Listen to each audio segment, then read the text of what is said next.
Salutations, dear viewers, this is George from Ireland. Now behind me you can see Windsor Castle. Windsor Castle was built in the 1090s. Well, that's when construction began under William the Conqueror. Well, it was 1087 he died. He'd ordered it, but it was completed just after his death. We're in the Thames Valley, and this is the only hill for miles around. So it's a superb vantage point, and it controlled the crossing point over the River Thames. And there you can see it, just a little bit of it. It's quite a large complex of castles. It's the oldest inhabited castle in the world. Obviously built it in many stages, and it's been renovated extensively on the inside. So you may know that the British royal family has Windsor as its surname. It used to be Saxe-Coburg-Gotha until 1917. Because of the First World War, German surnames were not the height of fashion. And of course, because of Prince Philip, their surname in a sense should be von Schleswig-Holstein, von Sonderburg and Glucksburg. But they've chose to go with Windsor, or for members of the family who are a bit more distant from the crown, Mountbatten Windsor. Anyway, it's only about a month until the royal wedding.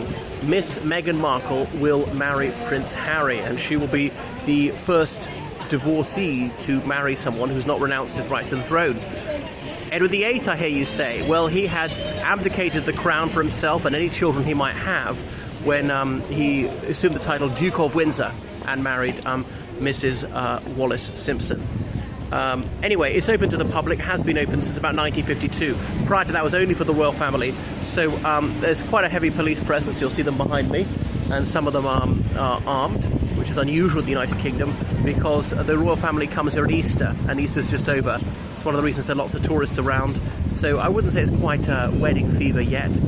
It was a tendentious issue in the local press. One councillor said that some of the panhandlers ought to be cleared out of town because the international press corps will be here in the run-up to the royal wedding, and it will besmirch the reputation of the town if mendicants are going around begging alms off people.